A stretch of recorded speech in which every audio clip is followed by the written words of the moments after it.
할렐루야. 정말 얼마 전에 그 두 번째 부시 대통령이 그 워싱턴에서 그 취임식 할 때 일이었습니다. 보통 미국이 언제부터인가 우리가 오늘 찬양한 것처럼 예수 그리스도의 보혈을 제하기 시작하고, 심지어 기도하는 데 있어서 예수 그리스도의 이름으로 기도한다는 말을 대통령 취임식에서 하지 않게 되고, In God's name, 하나님의 이름으로, 라는 이름으로 대체하게 되고, 그런 상황이 있었는데, 근본 그 워싱턴에서 취임식은 바로 제 사무실 바로 또 앞이었기 때문에 아주 재미있고 또 감격적으로 맞았습니다. 왜냐하면은 취임식을 하고 선서를 하는데 마침 거기에 이번에는 흑인 목사님이 나오게 되었습니다. 그래서 저도 굉장히 그 미국의 대통령들이 그 취임식 하는 걸 바라보면서 하나님의 그 참으로 원천적인 예수 그리스도 이름으로 들어가야 되는데 하는 생각을 했었는데, 거기서는 원칙적으로 예수 그리스도 이름으로 In Jesus name으로 기도하는 그것이 허락되지 않았었습니다. 근데 각본상으로 다 안 하기로 되어 있었는데, 이 흑인 목사님께서 기도하시다가 내가 이번에 한 번 쓰고 말아도 확실하게 미국 사람한테 구하겠다 하는 각오를 하셨는지 끝에 가서 In Jesus name, the precious name, Amen 하는 거예요. 그 고귀한 예수 그리스도 이름으로 기도합니다. 사람들이 순식간에 조용해졌습니다. 그리고 그 당당히 내려오는 흑인 목사님을 바라보면서 참 믿음의 사람들이 자리에 연연하지 않고, 어쩌면 그 자리 그 얘기 때문에 다시는 그 목사님께서 그곳에 쓰지 못하게 될지 모르는데 불구하고 내가 진리를 선언할 수 없다는 밖에 없는 그러한 열정 가운데 그리스도를 선언해가는 그러한 믿음의 사람들이 우리 주변에 있다는 것을 보는 것은 참으로 기쁜 일이라고 생각합니다.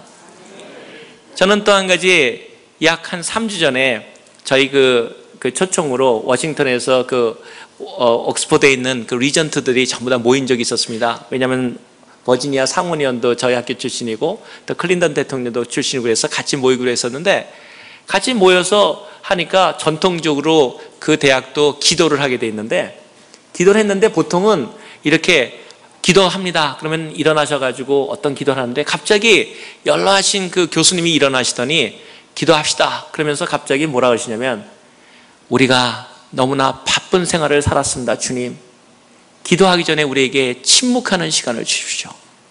우리에게 휴식하는 시간을 주십시오 하더니 기도를 인도하신 게 아니라 약 2분에 걸쳐서 조용한 묵상을 하게 하는 것이었습니다. 전 참으로 상당히 충격적으로 그 기도를 받아들였습니다. 그렇구나, 우리가 참 너무나 바삐 사는구나.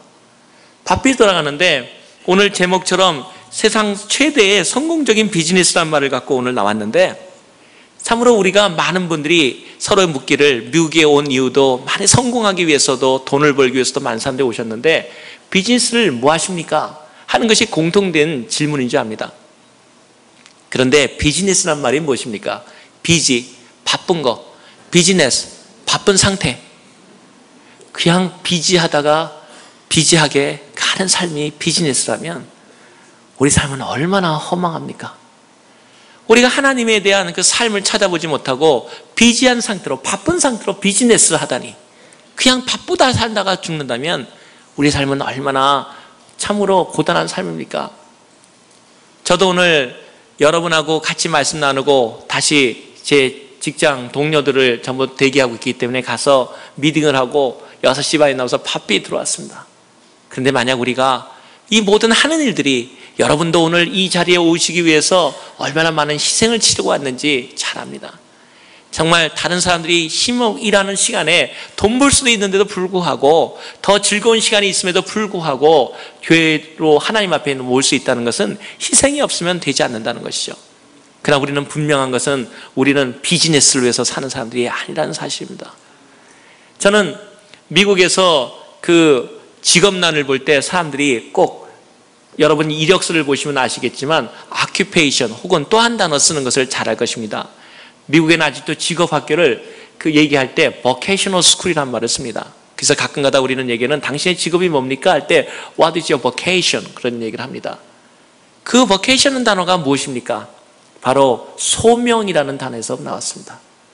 크리스찬들이 갖고 있는, 우리가 갖고 있는 그러한 일들은 단순하게 비즈니스가 아니고 하나님 앞에 부름받은 소명을 갖고 사는 사람들의 삶이 바로 우리의 삶이라는 것입니다. 저는 여러분 오늘 이렇게 그리스도 앞에서 나온 여러분을 바라보면서 제 메시지가 뭐가 그렇게 대단하겠습니까?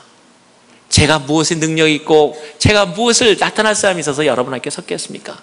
그러나 중요한 것은 여러분 자체가 하나님의 교회를 사모해서 나왔다는 이 자체만으로 저는 하나님께서 여러분의 삶 속에 놀라운 풍성함을 더해 주시는 것을 확실한 바입니다. 금년이 2007년이 아닙니까? 우리가 2007년을 얘기할 때 늘 생각나는 것은 1907년에 일어났던 한국의 부흥을 기억합니다. 우리 믿음의 선배들이 그 어렵고 암흑 같은 세월 속에서도 하나님을 받아들였을 때 하나님 앞에 나가지 않으면 견딜 수 없는 그런 마음으로 우리 민족의 그 믿음의 선배들이 100년 전에 하나님 앞에 무릎 꿇었을 때 바로 지금의 우리가 있을 수 있고 바로 지금의 제가 있을 수 있고 바로 미래에 여러분이 있을 수 있다는 것을 우리는 확증하는 바입니다. 저는 1907년에 찍은 비디오 그 동영상을 잠깐 보다가 굉장한 충격을 받았습니다. 한 미국 선교사님이 그 현재 1907년에 그 평양에서 일어났던 부흥을 그 잠깐 찍은 동영상, 마치 정말 아주 흐릿한 사진이었는데 여기서 여러분도 본 적이 있으시겠지만은 그 한 선교사님이 그거를 비디오로 촬영해서 그때 동영상으로 촬영해서 영화로 남겨놓은 걸 보니까 아주 신기한 현상을 발견했습니다. 그 많은 믿음의 사람들이 전부 다 교회로 들어오는데 이상하게 하나도 같이 못 살고 힘든 사람이 눈에 보여서 제가 그 설명하는 분한테 설명을 부탁드렸습니다. 아니 그 당시에 왜 이렇게 전부 어디 일 갔다 오는 사람처럼 머리에다도 두르고 왜 이렇게 바쁘게 움직입니까? 그랬더니 그 선교사님이 기록영화의 그 노트를 보면서 이런 얘기를 해줬습니다. 그날은 주일이었는데 그 당시에는 주일날에 한국 그 평양이나 거기서는 장이 열린답니다. 그런데 가난하고 힘없던 우리 믿음의 선배들과 민중들은 그 주일날 장에 나가지 않으면은 생계를 이어갈 수 없고 그 다음날에 굶을 수밖에 없는 그런 상황에도 불구하고 하나님 앞에 나오는 주일을 지키기 위해서 그 주일날 시장을 가지 않고 바로 하나님의 예배당으로 모였다는 사실입니다. 그 뛰어가는 아낙네의 모습 속에서 그리고 그 어린아이들이 시장에서 정말 많은 돈을 벌 수 있음에도 불구하고 포기하고 하나님께 나오는 그 놀라운 하나님의 사랑을 통해서 헌신을 통해서 바로 우리가 지금 여기에 있고 바로 하나님께서 한국을 복음의 등대로 세우신 줄 압니다.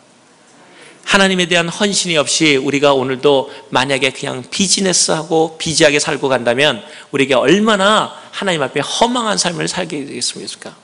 그래서 저는 오늘 제목을 붙이기를 사상 최대의 비즈니스를 해보자. 그래서 우리가 하나님의 경제원칙이 무엇이고 정말 사람이 돈만을 위해서 사는 것은 아니지만 하나님이 할 수만 있으시다면 우리가 그런 특별한 사람이 아니기 때문에 하나님 우리에게 평탄한 길을 허락해 주시옵소서. 우리에게 평탄한 길을 허락해 주셔서 우리가 하나님의 일을 집중해서 하나님의 일을 다른 세상의 염려와 근심 가운데 있지 않고 하나님의 일을 할 수 있도록 주님, 우리 사랑하는 성도들에게 평탄한 삶을 허락해 주옵소서. 이를 위해서 재정을 허락해 주시고 이를 위해서 우리에게 신분적인 안정을 허락해 주시고 이를 위해서 우리 집안의 안정을 허락해 주시고 이를 위해서 우리에게 건강을 주시고 이를 위해서 우리에게 화평을 주셔서 우리가 교회도 모두가 집중해서 주님의 일만을 전념할 수 있도록 하나님을 복되게 해 주시옵소서. 그것이 우리를 오늘 이 밤에 우리가 함께 나누는 하나님의 말씀의 주요 요지입니다. 하나님에 대한 그러한 세상 최대의 비즈니스를 얘기에 앞서서 저도 우리가 하나님 앞에서 그 은혜 받은 몇 가지 일 중에 하나의 9.11 사태에 대해서 이야기를 시작하면서 재정의 얘기를 시작하고자 합니다. 여러분 잘 아시다시피 9.11 사태는 바로 세계무역센터 저희 본부가 있던 그 세계무역센터가 무너졌던 그러한 날이었습니다. 참 지금도 생각할 때 그 세계무역센터에서 일어났던 일들은 참으로 저한테도 중요한 동기를 제공해 주었습니다.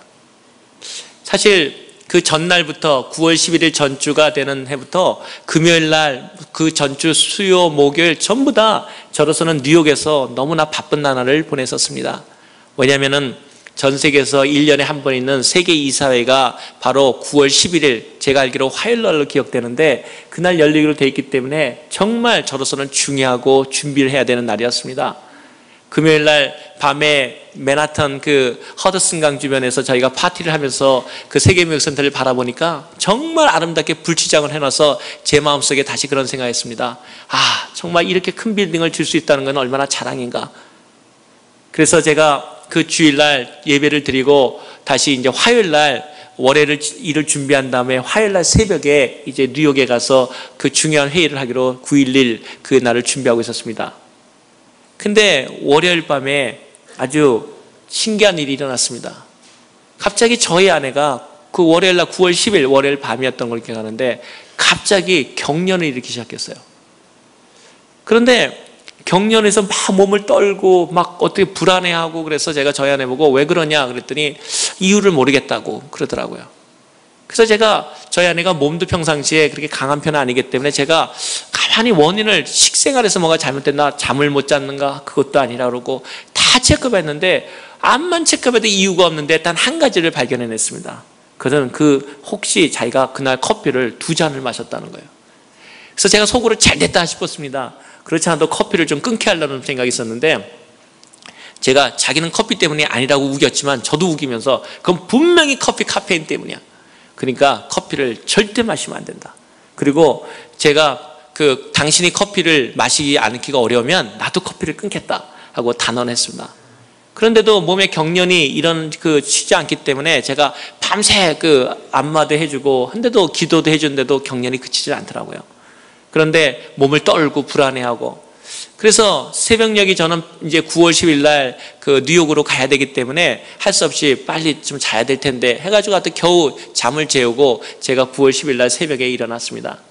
일어나가지고 평상시의 습관대로 여러분도 하시는 것처럼 잠을 깨기 위해서 커피잔을 딱 들라고 보니까 바로 몇 시간 전에 얘기가 생각나서 제가 저희 아내한테 나도 커피를 같이 끊겠다 그 약속한 걸로 엄청 후회하면서 저도 공항으로 나가겠습니다. 그래서 생각에는 집에서만 안 마시면 되지 뭐, 공항 가서 마시면 되지 뭐 하고 공항에 갔습니다. 제가 생각하는데 9월 10일이 그렇게 날씨가 아름다울 수가 없었습니다. 그 공항에 갔는데 좀 일찍 도착했는데 보니까 커피를 시간도 충분하기 때문에 시간을 이렇게 서 있는데 라인을 보니까 커피 라인이 세상에 평상시에 한 3배 라인은 길게 서 있어요. 도저히 내 생각에는 한 4, 50분 기다려도 제 차례가 안 올 것 같아요. 그래가지고 두리번거리는데 커피점 그러는데 한쪽에 라인이 한 사람도 없는 거예요. 순식간에 이게 웬일. 그래서 제가 가서 딱 섰습니다. 커피 달라. 그랬더니 저를 여자 메이드가 말똥말똥 쳐다봐요. 커피 달라니까. 그랬더니 말똥말똥 쳐다봐요. 그래서 내가 혹시 이 사람이 그래서 그들이 나한테 물을 말했더니 다른 나라 말로 몇 마디 하더라고요. 못 알아듣죠, 사람들. 그래서 제가 들으니까 제가 알아듣는 말이에요. 그래서 내가 영어 못합니까? 그랬더니 깜짝 놀라면서 자기 영어 못한대요. 그래서 내가 커피 달라 그랬는데 왜 근데 영어를 못하는데 여기 서 있습니까? 그랬더니 오늘 첫날이래요. 첫날인데 그것도 자기를 트레인 시켜주는 사람이 오늘 안 나왔대요. 자기 지금 어떻게 할지 몰라 서 있는 거예요. 그러니까 다른 사람이 그 줄에 서 있는 거 뒤에는 커피점, 유명하고 맛있는 커피점이라고 써 있는데 자기는 못 만드는 거예요. 그것도 영어도 못하고. 그래서 제가 그랬습니다. 거기서 하고 돌아서고 싶은데 첫날인데 여러분도 한국에서도 저도 또 양말 장사한 경험이 있는지라 처음에 와서 양말 안 사가면 그 기분 되게 안 좋더라고요. 그래서 제 마음에도 하나 사주고 싶더라고요. 처음에. 그래서 내가 있는 게 뭐냐 그랬더니 두리번 거더니 있는 게 딸기 주스밖에 없대요. 그래서 내가 딸기 주스는 아침에 먹기가 좀 그런데 그래서 딸기 주스를 그러면 달라고 먹을 생각은 알고 달라 그랬습니다. 달라니까 딸기 주스를 그냥 주는 게 아니라 그 나라에서는 또 얼음이 안 나는 나라에서 온 나라인지 얼음을 거기다가 막 갈아가지고 넣는 거예요. 속으로. 아니 거기다 웬 얼음. 근데 말할 수도 얼마큼 안 먹으려고 생각해서 그런지 그냥 받아들었습니다. 그리고 첫날이니까 잘하라고 굉장히 고마워하더라고요. 그래서 커피도 못 마시니까 그걸 몇 모금 마셨어요. 그리고 비행기 안에서 먹을까 하는데 그게 이렇게 잘못하면 팍 터지잖아요. 커피가 다르기 때문에. 그래가지고 할 수 없이 또 원래 또 고생했던 사람은 음식 버리기를 굉장히 싫어하거든요. 몇 모금 더 먹고 그리고 비행기를 탔습니다. 비행기를 타고 가는데 지금 생각하니까 비행기 안에서도 그런 일이 있었으면 제가 살아나지 못했을 텐데 비행기 안에서 너무너무 편안하더라고요. 비행기를 타고 쫙 가는데 제가 늘 하는 일이 2가지가 있죠. 그 제가 전에 얘기 드린 대로 하나는 제가 무역센터에 들어가 무릎 꿇고 기도하는 일이 하나 있고, 또 하나는 비행기 타고 가면서 하는 일이 있습니다. 제가 비행기에서 저희 세계 무역센터만 보면은 딱 안수를 하는 겁니다. 비행기 창문에다 제 손을 딱 대면 정확하게 안수하는 모습이 나옵니다. 딱 이렇게 딱 안수하는 겁니다. 그리고 제가 얼마나 기분이 상쾌한지 모릅니다. 무역센터에다가 안수하는 사람은 아마 저밖에 없을 겁니다. 딱 안수하면서 그리스도의 이름으로 세계 선교의 주역이 될지어다 이러면서 제 마음으로 기도하고 늘 그렇게 기도하고 다녔습니다. 그리고 맨하탄을 바라보는데 정말 너무 아름답더라고요. 그날은 그렇게 따라 아름다운지, 맑고 또 비행기가 마침 맨하탄 쪽으로 지나가가지고, 그래서 그걸 바라보면서 축복하고 내렸습니다. 그래가지고 저는 오늘 중요한 날인데 날씨도 맑고 하나님 도와주세요. 이제 하나님께서 저를 도와줄 거라고 확신하고 딱 기도하고 딱 내려가지고 이제 미등신을 가려고 그러는데, 비행기 안에서 그랬으면 괜찮았을 때 비행기 내려가지고 나가는데 갑자기 다리를 못 걸을 정도로 폭풍이 갑자기 오기 시작하는 거예요. 아니 세상에 비행기 안에 있으면 그래도 좀 나을 텐데 딱 내리고 그러니까 뭐 어쩔 수가 없는 거예요. 뭐 여러분 저기 구라파 전쟁 나는데 방법 있습니까? 제가 그 당시까지 10몇 년을 그 공항을 다녔는데요, 단 한 번도 화장실 안 갔어요. 왜 가냐니까 거기서 2, 3분 늦으면 여기 트래픽처럼 얼마나 안 좋은지 그 맨하탄까지 들어갔는데 거의 2, 30분 늦어요. 그러니까 내리자마자 봐서 딱 서야지만 차도 빨리 타고 나오기 때문에 제가 그렇게 하는데 뭐 방법이 있습니까? 그래가지고는 화장실로 달려갔죠. 얼마나 하나님과 생각했는데 배는 아픈데 진정은 안 되고 약은 없고 그러는데요, 제가 한 20몇 분 있은 것 같아요. 얼마나 그동안에 하나님께 짜증을 내고 화를 내고, 주님 이럴 수가 있습니까? 하필 요때, 하필 중요할 때 나보고 오탄하는 거 오늘 제일 중요한 해인데 이럴 수가 있습니까? 근데 뭐 배 아픈데 별 수 있습니까? 뭐 그래가지고 제가 뭐 앉아가지고 제 배에다 안수하고 속으로 안수했는데 뭐 효과도 없어요. 뭐 안수선이 왜 이렇게 효과가 없나 생각할 정도로 하고, 주님 요새 능력이 빠지셨군요 뭐 이러면서 계속 안수하는 방법이 없지 않습니까? 나왔습니다. 나와가지고 뭐 늦은 거 어떡합니까? 그래서 차를 타고 들어갔습니다. 시간을 보니까 9시, 그때 저희 105층, 저희 클럽이 105층에 있었거든요. 윈도우 온 더 월드라고 제일 꼭대기 저희 클럽인데, 거기서 이사회를 여기서 아침 조찬을 하게 했는데 맞출 수가 없는 거예요. 정말 기가 막히더라고요. 얼마나 당황인지 여러분 상상도 못 하실 겁니다. 전 세계 무역부장 다 왔는데 제가 늦는다니 말이 됩니까? 그래가서는 차를 들어가는데 뭐 방법 얼마나 진땀이 흐르더라고요. 그래가지고 그 맨하탄 거를 걸어가면서 하나님께 다시 기도하고, 하나님 알아서 하십시오. 그러고서는 전화를 갖다가 이제 늦는다고 전화를 이제 하기 시작하는 거죠. 근데 하는데 제 스태프들이 저를 기다리라고 전부 이미 그 세계 무역센터 안으로 들어갔어요. 근데 제가 얘기하기를, 저는 늦었으니까 빨리 몇 사람은 나가라. 어차피 오늘 그 일 먹고 딴 일 좀 해와라고 두 사람인가를 내보내고, 한 사람은 연락이 계속 안 되더라고요. 그런데도 저는 또 그런 좀 치밀한 데가 있어가지고 집에까지 전화 걸어서 다시 그 와이프로, 부인으로 하여금 전화 걸게 해서 다시 그 사람도 나가겠어요. 사실 그 세 사람이 다 살았어요. 구형이 있었으면 그 사람 다 죽었죠. 그런데 그 사람 중에 한 분이 한국 관계 사람이었는데, 한국의 그 조선, 주간조선인가 거기서 단행본으로 자기를 살린 그 세계스타의 전화벨설이라는 책으로 해가지고 한국에 출판을 했다는 얘기를 나중에 들었습니다. 아무튼 그 세 사람을 불러낸 다음에 저는 계속해서 들어가는 거죠. 그러다가 이제 무역센터가 보이니까 더 심란해요. 그래가지고 전화를 걸었습니다. 너 늦는다고. 그랬더니 그때 당시에 수석부청장가 전화를 딱 받더니 갑자기 Fire, I gotta go 그러는 거예요. 불났다고, 나가야 된다고. 근데 그게 전에도 그런 훈련이 좀 있거든요. 깜짝 놀라가지고 이렇게 쳐다보니까 저희 쪽 그 강 쪽으로 들어갈 때 보이지가 않는 거예요. 나중에 알고 보니까 탁 맞고 앞으로 빠져나가 버린 거예요. 그러니까 전혀 나타나진 않아요. 라디오 속에서 아무 소리 없고, 아무 일 없는 줄 알고 계속 이제 갔었죠. 계속 저는 접근을 하는 겁니다. 근데 나중에 알고 보니까 그 첫 번째 비행기가, 저는 방이 77층에 본부가 있고 그 총재님 방은 7701이고 그 다음 수석부장 7702이고 저는 그때 당시 7777 번호 4개를 썼거든요. 그런데 방 회의를 갖다가 84층에서 거기서 하기로 했는데, 나중에 알고 보니까 정확히 첫 번째 비행기가 저희 84층까지를 치고 나갔어요. 만약에 제가 그 화장실에 있는 시간을 늦지 않았으면 바로 그 시간에 바로 제가 고방에서 정확하게 죽었어요. 근데 저는 그때 들어갈 때는 그거를 보지 못했죠. 제가 뭐 비행기가 빠져나간지 모르잖아요. 그래서 계속해서 차를 글로 몰았습니다. 라디오에서도 아무 소리도 안 나오고. 그래가지고서는 제 차를 다 대놓고 그렇게 전부 사람들이 테러라고는 상상도 못했어요. 그리고 뭔지도 알 수도 없고. 딱 그래가지고 무역센터가 쌍둥이 빌딩 2개와 사실 전체 7개로 구성되어 있어요. 그 중에 이제 5번이 그 호텔인데 세계 이사님들이 모시고 있기 때문에 내가 늦었기 때문에 호텔 쪽으로 들어가고 얘기를 하면서 나오는 거 이제 다시 위층으로 올라가려고 그러는데 갑자기 웅 그러더니 두 번째 비행기가 바로 제 머리로 날아오는 거예요.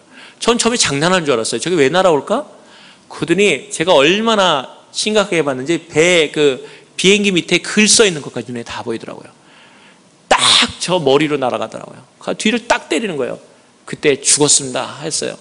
그래서 제가 많은 얘기를 했지만 그런 얘기 합니다. 제가 평상시에 이 유언을 잘 남겨놓고 있었거든요. 그래서 멋있는 유언을 하려고 했어요. 오 주여 내 영혼을 받아 주시옵소서. 이제 이런 준비를 멋있게 하려고 그랬는데 딱 부딪히니까요. 웬걸 유언. 그것도 여러분 미국에 오래 사시면 많은 사람들이 한국 분들이 그런다잖아요. 영어 잘하시겠네요. 20년 살았다면 잘하시겠네요. 그런데 미국에 오래 산 분들의 대답은 똑같습니다. 미국에 오래 살다 보면 영어도 못하게 되고 한국말도 못하게 되고. 그런데 딱 붙이니까요. 동시 2개 국어가 나오더라고요. 단발적으로요. 여보 한국말 그 다음에 bye. 딱 맞는 순간에 죽는 줄 알았어요. 왜 그러냐면 영화 보면은 되게 이렇게 딱 부딪히면 앞으로 꺾이거든요. 그 꺾이면은 파편을 맞던가 다 죽게 돼 있거든요. 근데 나중에 알고 보니까 또 저희 그 무역센터가 제가 짓지 않은 거라서 저희 총재님 짓는 거기 때문에 거기 보면은 이렇게 그물망처럼 들어오면은 이렇게 싹 앉게 돼 있어요. 왜 그렇게 만든지 모르지만 아무튼 그렇게 돼 있어요. 지금은 그런 공법을 안 쓰는데 비행기가 날아오면은 그물처럼 이렇게 앉게 돼 있으니까 딱 안아버린 거예요. 그 비행기가. 그러니까 저는 여보 바이 그랬는데 딱 보니까 살아있는 거예요. 그 다음에 뭐 하겠습니까? 도망가는 거죠. 딱 그때는 죽었구나 생각해가지고 제 차로 뛰어들었는데 운전사가 완전히 떨고 있어요. 덜덜덜 떨고 있어요. 제가 발로 찼어요. 운전하라니까. 근데 참 하나님께서 놀랍다는 걸 느껴요. 딱 운전하는데 제가 사실 여기서도 그렇고 자동차 조금 부딪히면 야단나지 않습니까? 근데 맨하탄에서 제일 좋은 그 멀세디 벤츠들이 한 5대가 있었는데요. 저희 차가 다 옆을 다 치고 나갔어요. 근데도 아무 소리 안 하더라고요. 다 놀라가지고 자기 차 저도 몰라요. 그래서 제가 처음으로 5대 부딪히고 아직은 손해배상 안 해줬지만 부딪혀 나갔습니다. 근데 또 하나 놀라운 일이 있었어요.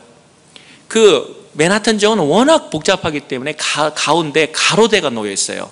한 이 정도 높이의 가로대가 있어서 중앙분계선을 넘을 수가 없습니다. 그런데 어떻게 제가 넘어왔느냐, 그게 사실 더 신기했어요. 어떻게 했냐면 첫 번째 비행기가 딱 부딪히니까 사람들이 전부 무슨 일인지 아무도 몰랐으니까 소방서에서 가만히 보니까 연기가 거기서 뽀꼼뽀꼼 나는 거예요. 그러니까 그 맨하탄에 생활하는 소방서가 저쪽 불났나 보다 그러면서, 불나면 뭡니까? 길부터 막지 않습니까? 그러니까 저쪽 길을 우선 딱 막아줬어요. 그러니까 저쪽에서 오는 차가 우선 없었죠? 그러면 가로대가 있어야 되잖아요. 가로대는 바로 그 옆에서 새로운 호텔을 짓는다고 한 일주일 전부터 땅을 파기 시작했어요. 파다가 기중기 들어가려고 10m를 그 디바이더를 가로수를 옮겨놨어요. 세상에 제가 그 가로대 안 옮겼으면요 차가 못 넘었죠. 그 10m 가로대를 빠져나와가지고 소방서들이 앞에서 막은 데를 빠져나와서 터널로 들어갔어요. 터널로 그 강터널로 들어갔는데 거기서 숨막히는 생겼어요. 제가 터널에서 또 혼자 도망갈 수 없지 않습니까? 근데 터널 속으로 들어가면 길이 워낙 그 맨하탄 그 터널 그 강을 뚫어 넘겨서 앞이 안 보여요. 라디오도 안 들리고. 그래서 제가 차 문을 내리게 해가지고 앞에 무역센터가 무너진다고 파괴되는, 그때 무너진다는 생각을 못했죠. 무너졌으니까 빨리 뒤로 빠지라고 소리쳤더니 전부 저 미친 사람이 무슨 소리치나 한 사람도 듣지 않아요. 저는 그걸 보면서 복음도 똑같은 생각을 합니다. 그 안에 있는 사람들은 바로 앞에서 자기가 보지 못한다는 이유 때문에 10m 앞에서 나가는 일이 바로 앞에서는 그런 전쟁 같은 상황이 벌어지고 있는데 자기 눈에 보이지 않고 세상은 평안하다, 나는 평안한 맨하탄에 살아왔다는 것 때문에 아무도 움직이지 않는다는 사실이었어요. 제가 뒤돌아가면서 앞에서 그런 사태가 일어나고 있다는 걸 소리치고 빨리 이멀전시를 뒤로 빠지자 그런데도 아무도 거기에 소리치는 소리에 듣지 않았습니다. 하나님에 대한 복음도 똑같다는 생각을 그때 처음으로 가졌습니다. 근데 제가 소리치면서 뒤로 빠져나가면서 그 긴 터널을 빠져나가서 상대편에 이르렀을 때 세계문화센터가 무너졌습니다. 무너졌는데 그 안에 있던, 거기서부터 제가 나올 때가 그 긴 터널에 반 이상 있는 사람들이 다 죽었습니다.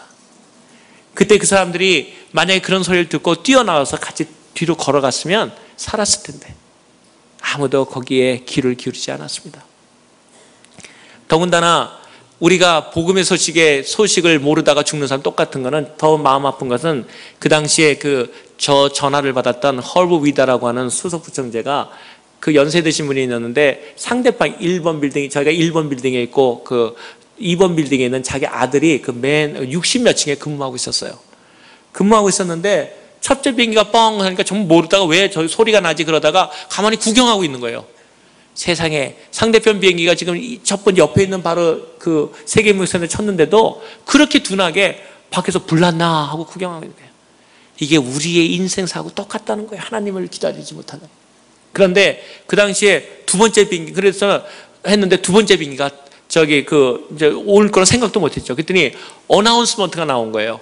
여러분 긴장하지 마시고 제자리에 편안히 계십시오. 2번 번에서 그런 얘기가 나왔어요. 그런데 이 아들이 불안하니까 아버지한테 전화 걸었어요. 아버지가 그 수석부총재니까 세계무역센터. 그러니까 저서 아버지 어떡할까? 그러니까 외아들이었는데 이 아버지가, 아버지도 지금 무슨 일이 일어나는지 모르는 거예요. 저 풍 흔들리기만 했으니까. 그러면서 하는 얘기가 기다려봐. 그 아들이 그때 움직였으면 나왔을 텐데 그 아들이 무너져 죽었습니다.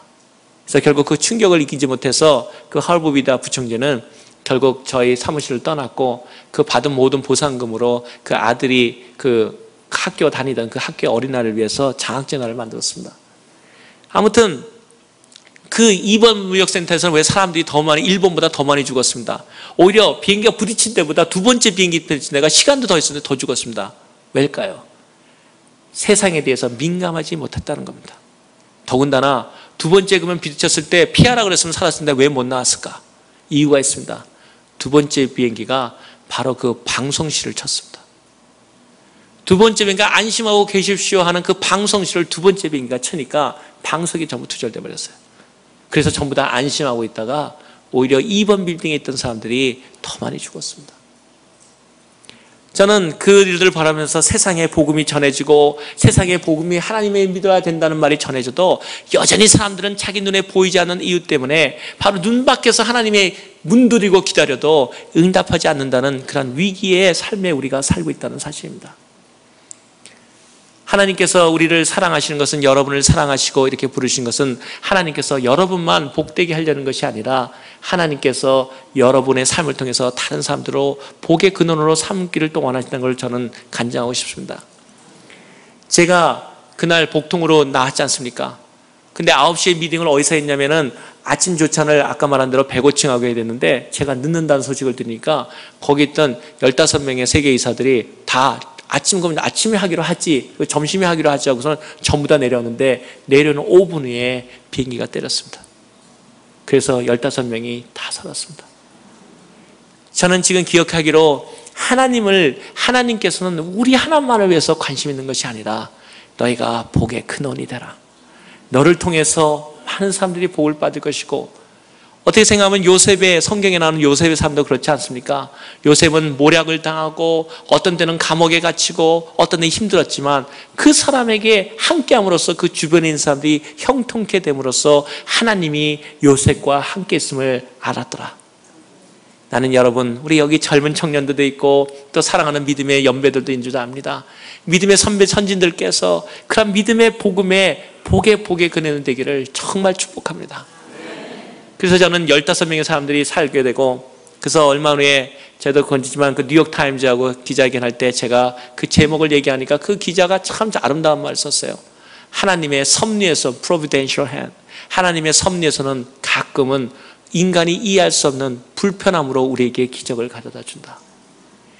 저도 하나님 앞에 얼마나 이 중요한 때에 하나님 왜 이렇게 나를 돕지는 못할 망정 이러십니까? 그리고 얼마나 이것이 중요한 모임인지 하나님 모르십니까? 내가 이걸 위해서 얼마나 많이 오랫동안 기도해 왔는데 하고 원망을 하고 나왔지만, 나한테는 그러한 불평으로 해서 하나님께서는 응답하지 않은 것 같았지만 하나님께서는 그 사건을 통해서 나의 생명을 구셨고 저뿐만 아니라 거기에 있는 동료들을 구해줬고, 그 사람들이 하나님께서 하나님의 기도의 사람들에게 함께 하신 것을 간증할 수 있으면 얼마나 놀라운 일입니까?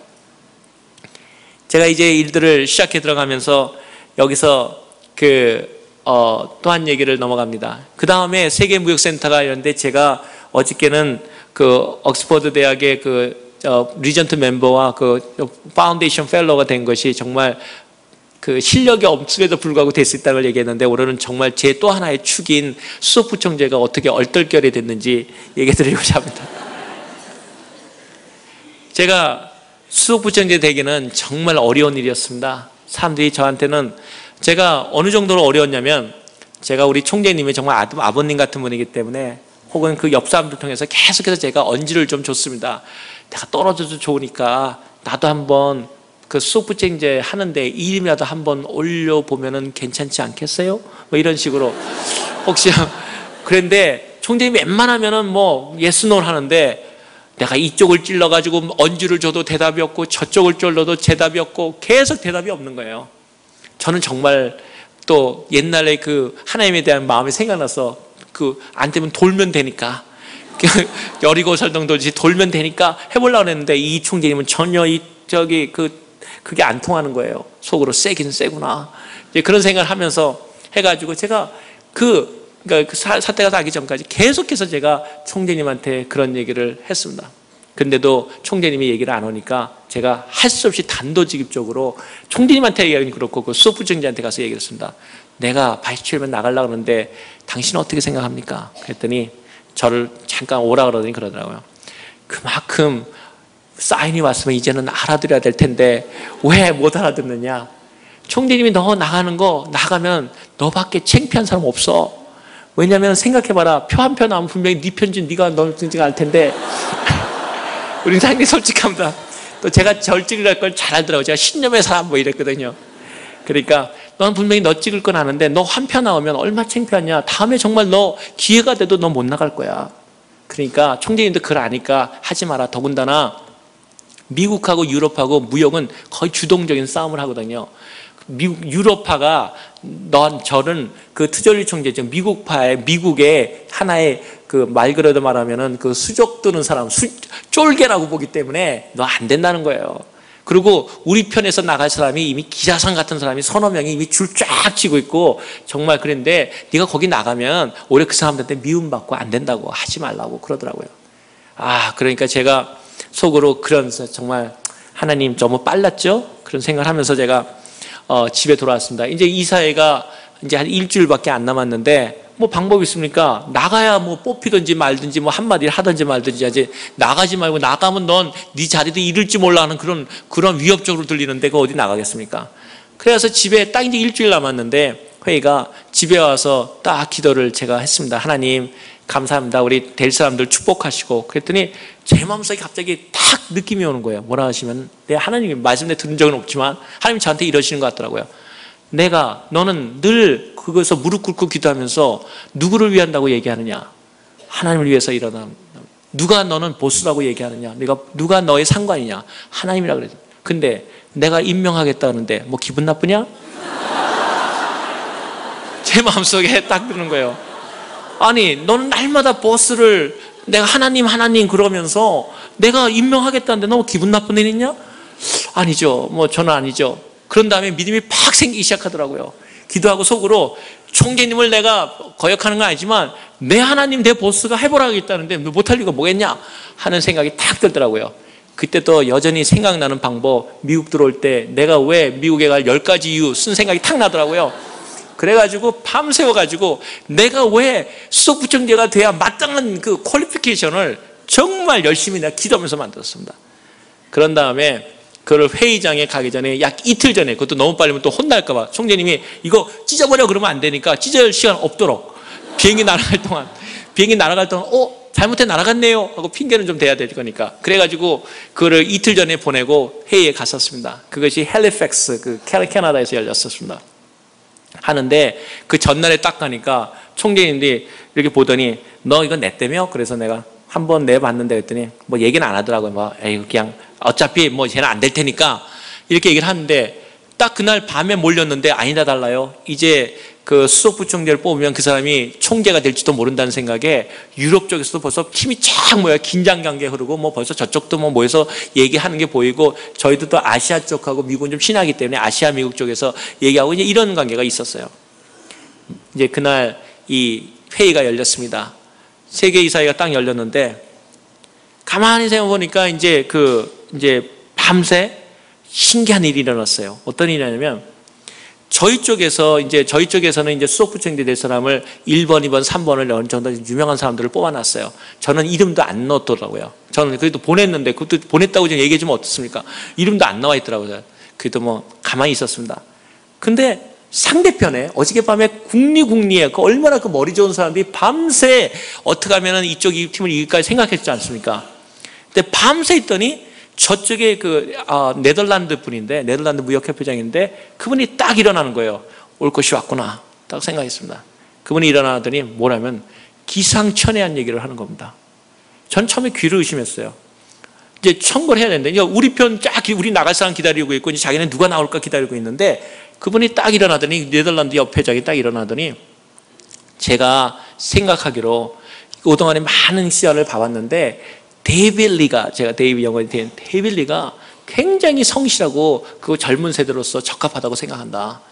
이번에 무역센터도 무너졌을 때도 그러한 일들이 있었는데 우리가 나는 데이빌리를 추천한다. 그러고 앉는 거예요. 순간 저 사람이 왜 그럴까?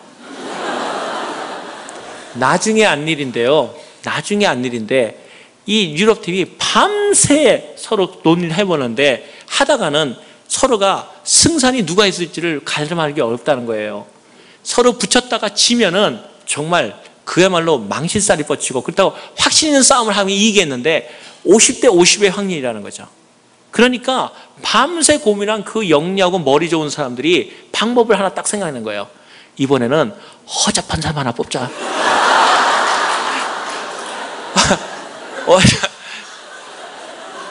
어차피 저기 무역센터 지금 무너져가지고 조금 전에 다시는 어떤 개혁이 일어날 텐데 그때 확실하게 우리가 저러니까 일을 못했지 하고 끊어버리면 완전한데 저쪽쯤에서 웬만한 허접한 사람을 골라보자. 그 세 사람을 보니까 쟁쟁하단 말이에요. 보니까 바로 그 전날 이틀 전에 마침 자기네들이 요구하는 대로 편지가 딱 왔는데 바이스 체어맨 되겠다고 딱 와 있단 말이에요. 전부 만장일치로 그 사람들이 고3 뽑자. 그래서 딱 한 거예요. 그러니까 그 사람 딱 보니까 우리는 그걸 전혀 모르죠. 그건 나중에 한 얘기죠. 그러니까 옆에 있는 우리 팀에서는 깜짝 놀란 거예요. 우리는 지금 1번, 2번, 3번 줄 쫙 서 있는데 그러니까 이 사람이 생각할 때 뭐라고 생각하냐면은 거기서 나가가지고 내가 하겠다 이렇게 말하기가 없는 거예요. 그럼 우리가 분열된 것처럼 보니까. 그러니까 그래서 거기서 이제 나도 그래서 어떻게 되나 보고 있는 거죠, 저는. 그러니까 전부 얘기하기를 비밀투표를 하거든요. 근데 말은 그렇게 했는데 비밀투표의 장점이 뭡니까? 해놓고 뒤에 가서 다른 사람 찍으면 누가 뭐라 그럽니까? 뭐 어떻게 합니까? 결과는 다르게 나오면 저만 망신살 뻗치는 거죠. 뽑혀놓고 표는 또 한 표 나올 테니까. 이 걱정이 전 투표하면 반드시 지거든요. 제가 이길 수가 없거든요. 그래가지고 이거는 웬 또 저 어려운 처지 생각이 들었습니다. 근데 딱 그렇게 나오니까 저희 쪽 총재님이 딱 한 말씀 하시는 거예요. 뭐냐면 이쪽에서 한마디로 그 대부된 사람이 한마디 했으니까 저희도 한마디 받아야 될 거 아닙니까? 지금 우리 1, 2, 3번은 그래 나가려고 딱 생각하고 있는데 총재님이 딱 일어나니 아주 좋은 의견이다. 그러면서 하신 얘기가 그 투표를 그 좋은 의견까지는 아직까지 저한테 좋은 생각은 아니에요. 왜냐하면 투표를 아무튼 지니까 하시는 말씀 그 다음에 무역센터가 무너졌는데 이제 전 세계에 우리 단결된 모습을 보여줘야 된다. 그런데 단결된 모습을 보여줄 때는 우리가 뭐 몇 표 나왔다 몇 표 이거보다도 이번에는 WTC 역사상 우리가 전체로 추대해보는 게 어떠냐. 그러니까 투표를 하지 않고 손 들고 하자 이 말이에요. 그러니까 세 사람 나오려고 온 사람이 거기서 제 앞에서 아니 저 비밀투표 합시다 이럴 수 있습니까? 울며 겨잡기로 뭐 그러든지 그래가지고요 이쪽 유럽 쪽에서 다 찬성한다 손 드니까 저쪽에 있는 또 미국 팀들이 할 수 없이 다 찬성한다 손 들어가지고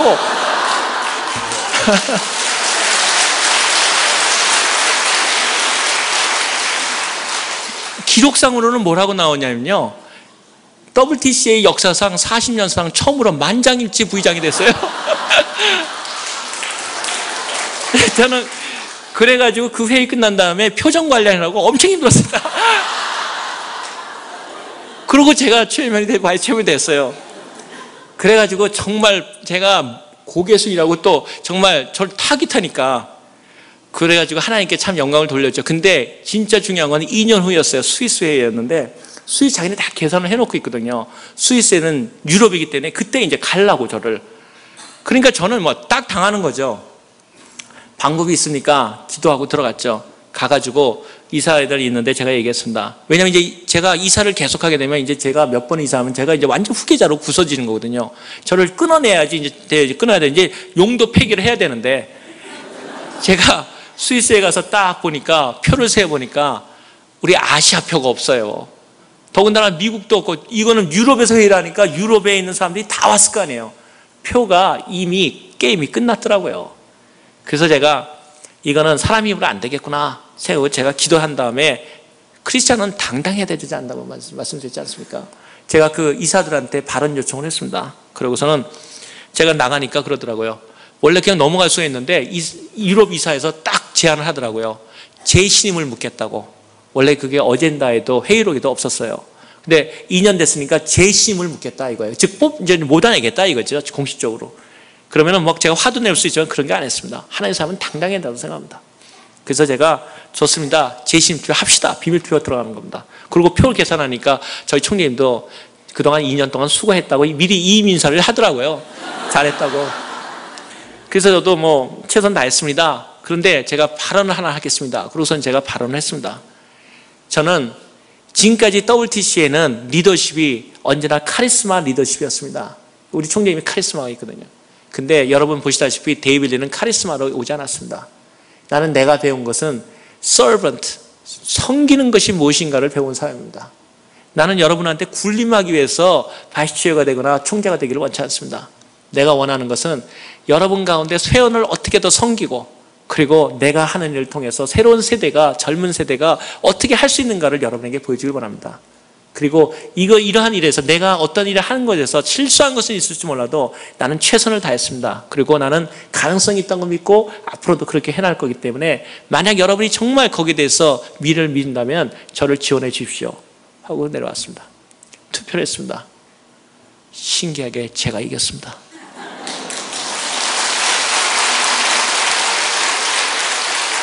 그것이 이루어진 다음에는 제가 파워가 진짜 급상승했죠. 이제는 허접하고 쫓아낼 줄 알았는데 제가 재심을 받았으니까.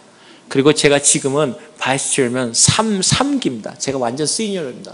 그래서 아마 내년에는 제가 체어맨이 될 거라고 지금 제가 생각하고 있습니다.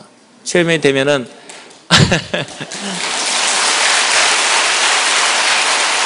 하나님께 영광 돌리고, 제가 생각하는 것은 실력으로 되는 것이 아니라, 제가 지금도 제 마음속에 그를 기억합니다. 하나님께서 내가 시키게 했다는데 네가 뭐 기분 나쁘냐, 거기에 응답 안 했으면 저는 지금 계속해서 그 자리에 있었을 거 아닙니까? 중요한 사실은 하나님 앞에 전심으로 기도하고 그분이 누구인가를 확인해 드리는 일입니다. 하나님이 정말 내 하나님인가? 우리 여러분 그 많은 소재에 그런 얘기를 많이 하지 않습니까? 비가 안 와가지고 가뭄이 되니까 목사님들하고 모든 분들이 다 기도를 해가지고 이제 철야를 하고 하나님 비 내려달라고 나가는데, 이제 나가보니까 아직 하늘이 쨍쨍하다는 거죠. 근데 어린아이가 우산을 들고 가니까 목사님이 화를 내면서 왜 우산 들고 오냐고. 그러니까 아이가 아빠가 기도했는데 비가 오지 않느냐고. 여러분, 우리가 기도하고 우리 기도를 믿지 않는다면 하나님께서는 거기에 대해서 응답하지 않는다고 생각합니다. 여러분이 젊을 때 꿈을 갖고 그 하나님을 이끌어 나가면 하나님께서 여러분을 어떤 방법으로도 쓰신다고 믿습니다. 제가 오늘 부끄럽게도 제가 여러분이 생각하는 것만큼 세계무역센터 부소장이 되면 능력과 세계를 제패하면서 올라갔으면 얼마나 좋으실까요만은 제가 이 정도 수준밖에 안 돼서, 그러나 중요한 사실은 확실하게 얘기해 드린 것은 제가 한 것이 아니라 하나님이 하셨다는 사실입니다. 나는 그것이 내 마음에 너무나 감격스럽고, 나같이 부족한 사람을 하나님께서 그러한 방법을 통해서 나와 대화하시고 말씀하시고 도와주신 하나님을 너무나 사랑합니다. 그 하나님이 내 자리를 내가나래도 저는 당장에 내려갈 수 있고, 저는 하나님께 기도하는 것이 있습니다. 총재 자리를 원하는 것이 아니라 하나님의 사람으로서 하나님의 일을 할 수 없다면 주님, 나는 원치 않습니다. 제 진심이고 하나님이 제 마음을 아십니다. 제가 원하는 것은 하나님의 사람으로서 무역을 통한 세계 그 선교를 원하는 것이지 내가 어떠한 다른 목적으로 가는 것이 아니길 하나님께서 아시기 때문입니다. 저는 오늘 여러분이 성공적인 비즈니스를 얘기를 하기 위해서 이제 드디어 정말 비즈니스로 돈도 벌 수 있는가?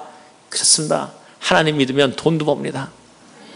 왜 버리냐? 제가 돈 안 벌고 그냥 꿈으로 된다? 절대 아닙니다. 됩니다. 여러분, 하나님 믿는 사람, 여러분이 제가 이렇게 생각해요. 여러분이 특별히 은혜를 받으신 분은 돈을 안 벌 수 있습니다. 하나님이 특별히 사랑하셔가지고 특별한 목적인 사람은 기도하셔도 돈 안 주실 수 있습니다. 그러나 저같이 최소한 평범한 사람들은 하나님이 기도하면 여러분의 생활을 풍성하게 하십니다. 여러분이 기도하시면 여러분의 병을 고쳐주시고 여러분이 기도하시면 여러분의 그 고민마저도 해결해 주십니다. 그래서 우리가 얘기할 때는 어린애같이 붙일 때 하나님께서 우리에게 비록 하나님 생활이 고상한 기도가 아닐지라도 하나님은 우리의 기도를 들으신다는 것을 저는 확신합니다. 저는 비즈니스를 얘기하면서 참 마음속에 지금도 생각하는, 여러분 캘리포니아에서 계시기 때문에 캘리포니아에 일어난 일이기 때문에 제가 실명은 거론하지 않겠습니다.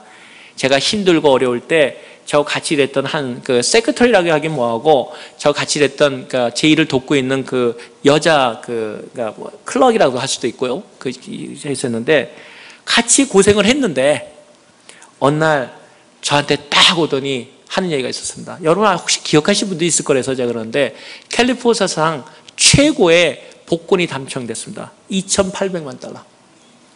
2,800만 달러를 일하는 여자가 저 같이 일했던 바로 저하고 세크터리 일했던 분이 그걸 받았습니다. 기분 엄청 안 좋더라고요. 멀리 있는 사람은 괜찮은데 바로 나오고 옆에 있던 사람이 2,800만 달러를 그 당시 몇 년, 15년, 16년 전에 받았다 생각해 보시죠. 기분 좋은 사람 아무도 없습니다. 근데 놀라운 건요. 그분이 그 번호를 꿈속에서 다 봤는데 거기는 예수 믿는 데가 아니고 정말 혼합종교라고 생각합니다. 그러고 나서 그 집안이 5년인가에 풍지박산이 났습니다.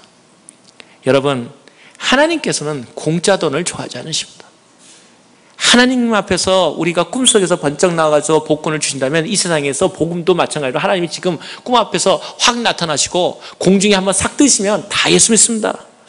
그러나 하나님은 우리 발걸음을 하는 우둔한 자를 통해서 세상의 어리석은 자를 통해서 참으로 현명한 자들을 부끄러워하기를 원하시기 때문에 우리의 작은 정성을 사랑하시고 과부의 랍돈을 부자의 모든 것보다 사랑하시는 그 주님이기 때문에 얼마나 멋있는 하나님입니까? 과부의 랍돈을 더 사랑하시는 주님. 그 하나님 앞에 우리가 서 있습니다. 사실 복권이 그분이 된 다음에 저도 복권이 됐습니다. 60만 불 됐습니다. 제가 어느 날 딱 이렇게 하고 있는데 하는데 제가 자는데 저희 아내가 막 깨우는 거예요. 여보. 제가 얼마나 고생할 때입니까? 딱 그래, 여보, 복권 당첨됐다는 거예요. 저도 정말 눈이 번쩍 뜨더라고요. 60만 불 됐다는 거예요. 그러더니 그 다음 말이 저를 더 놀라게 했습니다. 꿈에. 저를 완전히 얼마나 저희 아내가 못 살아서 꿈속에서 복권 된 걸 그렇게 날뛰듯이 좋아하면서 저를 보고 여보 복권 됐어. 난 정말 된 줄 알았습니다 그때. 그래서 가만히 내가 노려보듯이 쳐다봤습니다. 그래서 60만 받고 뭐 했는데, 그러니까 저한테 한 얘기가, 여보가 하도 고생하고 불쌍해서 그런데 하나님 앞에 먼저 헌금 띄워놓고 내 공부하고 꿈속에서 할 건 다 했더라고요.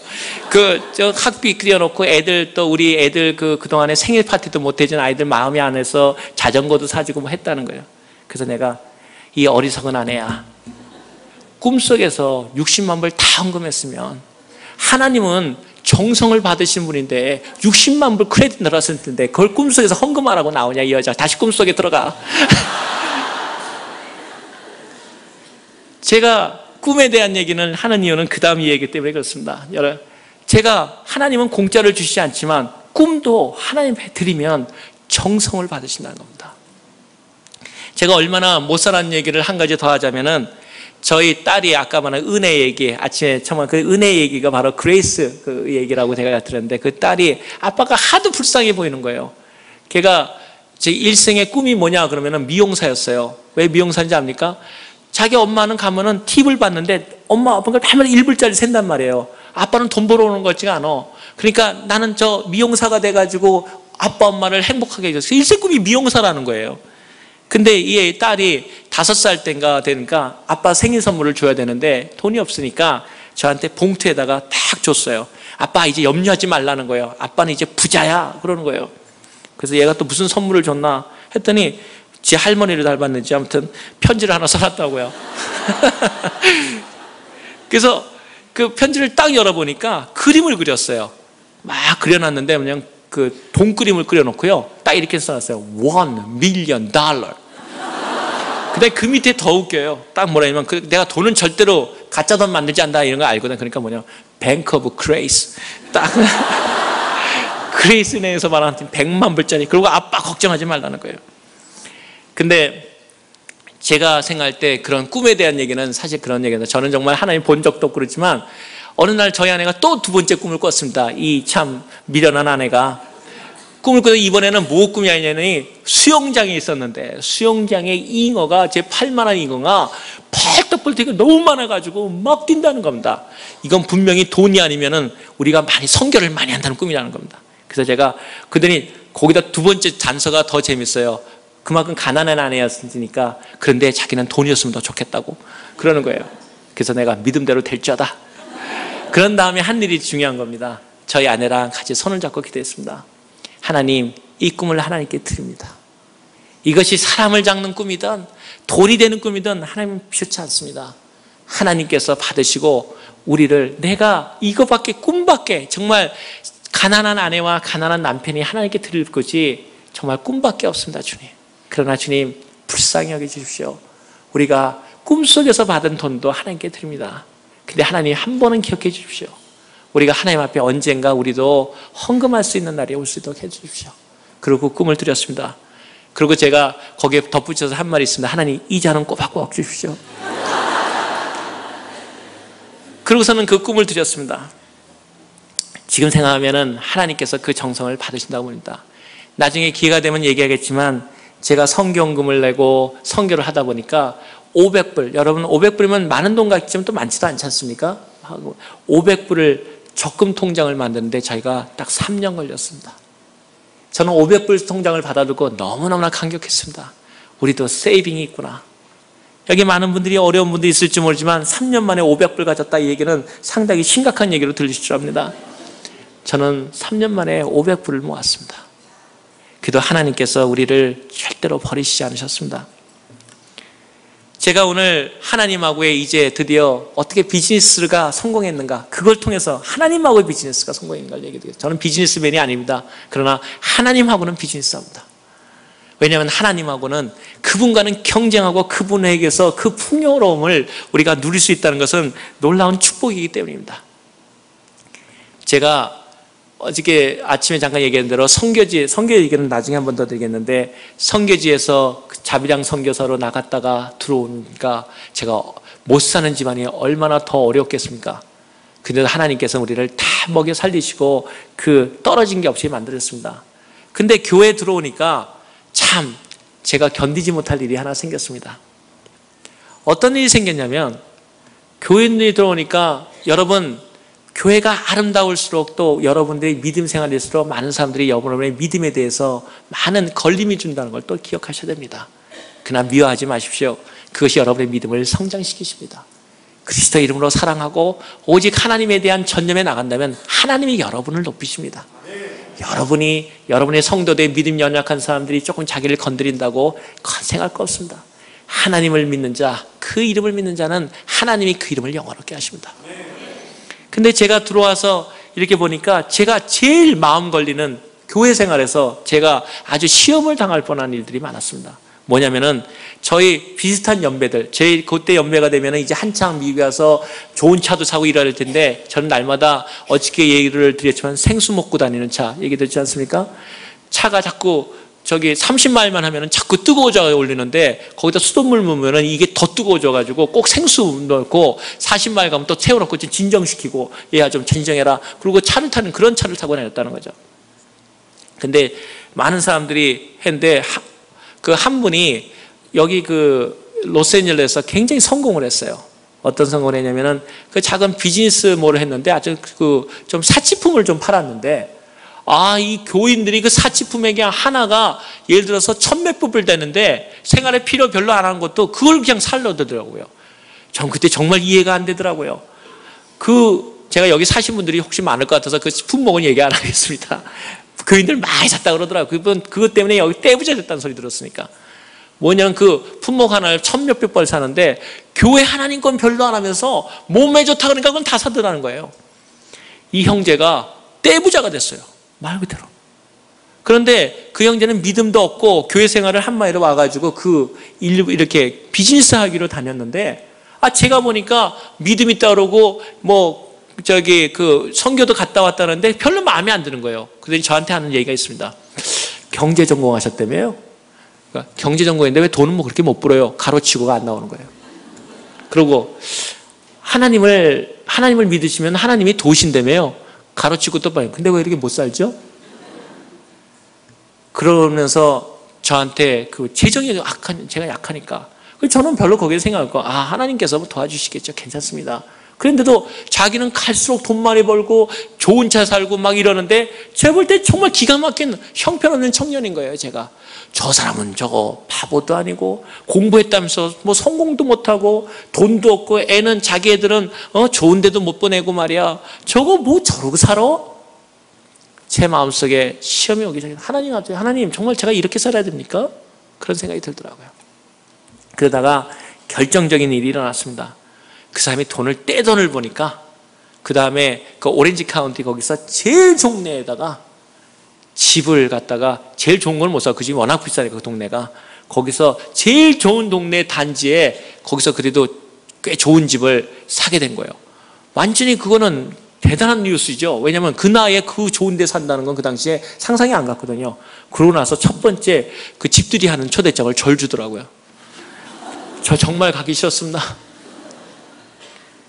그리고 요새 하나님이 좀 쉬시나요? 이러기도 하고 정말 가슴 아팠습니다. 그걸 이거를 싸우려니 또 교회 저 때문에 안 나왔다는 소리 듣게 할 수는 없고 그래서 또 동갑이고 진짜 그거 힘들더라고요. 그래가지고 제가 정말 가기 싫었는데 정말 기도하고 그 초대집에 갔습니다. 오렌지 카운티 그쪽에 잘 사는 동네에 들어가는데 그 샀다는 집을 보니까 정말 기가 막히더라고요. 하나님, 저는 언제 이런 집 사보죠? 주님? 그러니까 별로 응답도 안 해주셔. 그럴 때는 꼭 출장 가셨는지 별로 응답 안 해주시더라고요.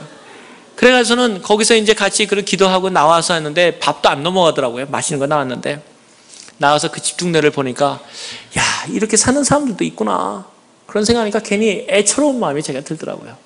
나는 참 정말 내가 제대로 사는 거 맞나? 내 애들을 이렇게 고생시키고 내 아내는 정말 돈도 없는데 저렇게 살아가는데 정말 이렇게 하는 것이 내가 정말 이렇게만 해야 되는 걸까? 그런 생각이 들더라고요. 그래서 제가 참 측은한 마음이 아파가지고 그 동네를 좋은 동네에 사는 데를 이렇게 걸어놨습니다. 가보니까 그 동네에서 제일 좋은 집이 눈에 딱 띄더라고요. 근데 불현듯 믿음이 물려오기 시작하더라고요. 하나님이 제 마음에 그러더라고요. 네가 언제 구해봤니? 이런 생각. 네가 언제 나한테 그거 구했니? 생각해보니까 구한 적이 없더라고요. 그러면 구해보죠. 너도. 그래가지고서는요. 딱 봐가지고 그 단지 비싼 동네에서 제일 좋은 집을 딱 찍었어요. 하나님 저 집 주십시오. 왜 그랬냐면은 그러다가 안 되면 괜찮잖아요. 위로가 되잖아요. 웬만한 집 안 되면 얼마나 시험 들겠어요 제가. 그런 다음에 그 달밤이었는 걸 기억하는데 그날부터 거기다 돌았어요. 그리고 하나님 앞에 딱 도는 겁니다. 그 첫날 돌고 가가지고 할 때는 확실하게 되니까 믿음이 오든 안 오든 그 집에다가 안수부터 딱 해놓고 그러니까 우리 말하면 침 찍어 놓는 거죠. 그리고 하나님 찍었습니다. 그러고서는 마음속에 40일 동안을 돌자는 생각이 딱 들는 거예요. 그래서 회사 오기 전에 집 밖에 한 바퀴 돌고 또 가게 한 바퀴 돌고 그 사람 기분 다 엄청 나빴을 거예요. 그런데 가까이는 접근하기가 어렵더라고요. 왜냐면 시큐리티가 좋은 동네니까 막 시큐리티가 있으니까 혹시 또 내가 잡힐까 도둑놈 잡히면 그 망신살 아닙니까? 그래서 멀리 눈치 보면서 이렇게 돌아다녔습니다. 그리고 30일을 기도하고 한데도 소식이 없어요. 오겠습니까? 지금 통장에 500불 있는데. 믿음을 바랄 걸 바라야지. 38일, 9일 안 오더라고요. 40일째 이제 마지막 날입니다. 그래서 속으로 하나님 방법이 있겠습니까? 그동안 수고하셨습니다. 저도 뭐 해볼 때 했는데 사람들한테도 뭐 이런 얘기해도 나중에 이런 건 간증 안 할게요. 그래서 이제 제가 하지만 40일째를 이제 마지막 밤이 오면서 늦었는데 이렇게 주위를 돌라고 갔습니다. 근데 신기한 일이 일어났어요. 평상시에 불이 환한데 이렇게 스테인글라스 같이 있는데 그 집이 얼마나 잘 만들었는지 창문이 다 스테인글라스예요. 그런데 이렇게 주변에 있는데 불이 이렇게 어두컴어두컴 꺼져 있더라고요. 원래는 거기 제가 아까 말했는데 시큐리티 때문에 잘 접근 안 하는데 불현듯 마지막 날이니까 뭐 걸려봤자 오늘밖에 더 걸리겠나. 그래서 불현듯 조심 다가가기 시작해서 궁금증이 돼서 왜 저 불이 꺼져 있을까? 가서 문을 이렇게 열어보니까 잡으면 큰일 나지 않습니까? 그 스테인글라스가 있는데 이렇게 보니까 별 이상은 없는데 그 위에 있는 이렇게 팬 돌아가는 게 땅에 하나가 떨어져 있더라고요. 거의 이상하다. 그래서 아무튼 뭐 이상하든 뭐 끝나고 그냥 왔어요. 40일 기도는 끝났지 않습니까? 그런 다음에 괜히 말할 수 없는 궁금증이 저를 사로잡더라고요. 밤새. 왜 떨어져 있지? 그게? 아니 왜 불이 꺼져 있지? 그래가지고 저는 40일째 그 다음날 가가지고 제가 가보니까 좀 이상해가지고 그 옆집 문을 두드렸어요. 역시 문은 두드려야 열리더라고요. 두드리니까 미국 사람이 딱 나오더니 왜 그러냐 그러더니 실례하게 묻는데 이 옆집이 혹시 사람이 왜 지금 안 보이냐? 이상한 질문 아닙니까? 나를 한번 출떠보더니 이 또 여자들은 또 옆에 얘기하기 좋아하지 않습니까? 미국 여자도 역시 다르지 않더라고요. 근질근질 했던 것 같아 자기 생각에. 그러더니 옆집 이혼했어. 그러니까 처음에 그 미국 여자가 그랬더니 얘기하지 않은 얘기도 다 하는 거예요. 뭐라고 하냐면 둘이 너무너무나 잘 사는 집이었는데 둘이 찌꾸찌꾸 해가지고 둘이 소송 가가지고 그래가지고 저 집이 요새 폴클로즈 당했다는 거예요. 그래서 제가 둘이 버쩍 뜨더라고요. 그 당시에 여기 지금 한창 그때 캘리포니아 경기가 한번 올라갔다가 땅에 한번 저기 곤두박질 한 적이 있었어요. 여러분 혹시 여기 오래 사신 분들 기억할 텐데. 그리고 다시 또 부동산이 올라가는. 근데 제일 떨어졌을 때 얘기예요. 그러니까 그때는 집을 살 수가 없던 거고 제일 떨어질 텐데 폴클로즈 됐다는 거예요. 그래서 제가 그렇습니까? 그러고서는 뭐 그렇습니까까지는 그거고 좀 흥미진진하기 시작했어요. 그래서 거기를 뭐 단수될 거 없나 하고 들어왔는데 아무것도 없는데 문에 그 광고 같은 게 하나 딱 붙어 있더라고요. 그건 뭐냐면 그 은행에서는 내가 알 때 콜드웰 뱅크인가 하여튼 뱅크 이름이 딱 써 있는 거예요. 혹시나 몰라 그래가지고 써갔어요. 회사에 이제 가가지고 기도하면서 이렇게 생각하다가 그것도 궁금하잖아요. 40일 기도 끝났는데. 그래서 제가 계속해서 한번 생각을 하다가 한번 전화를 하기로 했어요. 그 전화번호를 하니까 혹시 주소 여기 오렌지 카운티에 있는데 아냐? 그랬더니 잠깐 기다려보더니 그거 왜 묻냐? 묻더라고요. 그래서 내가 그 집이 폴클로즈 되지 않았습니까? 그랬더니 깜짝 놀라는 거예요. 너 어디서 알았냐? 그 폴클로즈 며칠 안 됐는데 아직 광고도 안 나갔는데 네가 어떻게 하냐는 거예요. 그야 다 아는 방법이 있고 전화로 하는 거니까. 그래서 왜 묻냐는 거예요. 폴클로즈. 그래서 내가 그 집을 좀 살까 하는데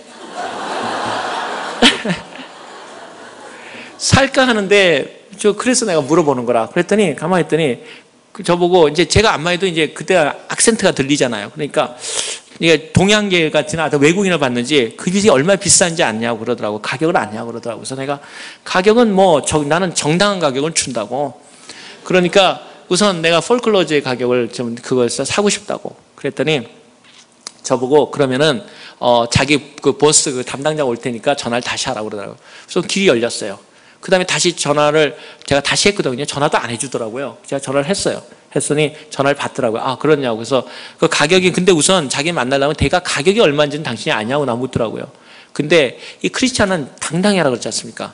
그리고 그 사람 가격이 중요한 게 아니라 내 가격이 중요한 거예요. 그래서 내가 생각하는 가격을 딱 얘기했어요. 그랬더니 순식간에 정막이 흐르더라고요. 그랬더니 전화가 말 그대로요. 아무 소리 안 하고 딱 끊었더라. 난 처음에 이 사람이 그냥 전화 잘못 끊어진 줄 알았어요. 또 걸었거든요. 그랬더니 세크레터리 봤더니 장난하지 말라는. 잘못 말하면은 자기네 거기 비즈니스장 되니까 그런 소리 하지 말고 확실하게 시어리스 너희 브로커를 통하던가. 브로커도 제가 왜 브로커 씁니까? 돈도 없는데. 그러니까 브로커가 저한테 물어볼 거 아닙니까? 뭐 얼마 냈고. 그러니까 제가 안 하고 전화 건 거 아니에요. 그러니까 하지 말고 브로커 통해서 하라고 그러더라고요. 그래서 제가 다시 전화를 했습니다. 내가 사겠다는 사람이 만나서 얘기를 해야 될 거 아니냐. 그랬더니 그러면은 자기네가 가격이 얼마 정도는 얘기하는데 이 정도는 줘야지 되지 않느냐 그러더라고요. 그래서 내가 시중 가격이 얼마냐 물고 한번 한번 트라이 해보겠다. 그러니까 내 가격에서 한번 올려보겠다 그랬더니 그 가격은 얘기하지 말라고 그러고 전화가 또 끊어졌어요. 그 다음에는 믿음이 안 오더라고요. 왜냐하면 제가 말한 거에 한 3배인가 4배 가격이었어요. 그래서 이건 안 되겠다. 그리고 하나님 다시 수고하셨습니다 생각하고 저는 이제 사실 잊어버렸어요. 한 일주일간은 마음은 좀 괴로웠지만 내가 언제 그 집 한 것만으로 재미로 그래도 미국 체제를 좀 알아봤다. 그걸로 이제 만족하고 일주일 끊었는데 일주일에 따로하고 제 메시지가 남아있어요. 콜드웰 뱅크에서 전화를 해달라고. 그래서 웬일이야 또 욕하려고 전화하는 것도 아니겠고 그래서 전화를 했습니다. 그랬더니 그 담당 저희 세크리티가 봤더니 그 담당자를 바꿔주는 거예요. 웬일이야? 그랬더니 그 사람이 저를 보더니 저보고 한 얘가 너 이거 정말 사고 싶은 마음이 있냐? 얼마나 말하고 살고 싶은 마음이 있냐? 그러는 거예요. 그래서 그렇다. 그러니까 너 첫마디가 very lucky man이래요. 그랬더니 자기하고 하면은 자기가 바쁘니까 뭐 요강을 얘기하겠대요. 뭐냐면 자기가 지금 폴클로저 내놓기도 그렇지만은 자기네가 몰기지가 아까 말한 대로 이혼하게 되니까 막 몰기지를 빼간 거예요. 몰기지가 4개가 걸려 있대요. 근데 자기 몰기지는 너는 어떻게 기가 막히게 첫 번째 몰기지 자기한테 전화를 건 거래요. 그러니까 자기로 봐서는 솔직히 말하면 자기네 돈에서 더 받고 얼마 받으면은 자기네는 그 이익을 충분히 1차 몰기지, 1차 론 담당자니까 그것만 하면 자기는 상관없다는 거예요. 그러니까 그거 낸다면은 한번 하고 그다음에 자기네가 시중 가격에 최소한 3분의 2는 내면은 자기네 회사도 돈을 벌어야 되니까 3분의 2 정도면 한번 해볼 마음은 있다 그러더라고요. 그래서 제가 그랬습니다. 나 돈 없으면 3분의 1, 5분의 1, 뭐 가슴 말하는 거야. 3분의 1 안 되고. 그래서 이젠 내가 저겠죠. 말씀은 참 고맙다. 그런데 사실 나는 돈이 있다 없다를 떠나가지고 내가 생각하는 가격이 한 건 아니다. 내 가격이 얼마냐? 그거는 말해주기 힘들고 하여튼 당신이 나하고 말하는 가격은 아니다. 그래서 감사하다. 저는 이미 안 된다는 생각을 해서 그런 거죠. 돈이 없으니까. 그러고 끊었습니다. 그리고 얘가 또 끝났어요. 이틀 후에 또 전화가 왔어요.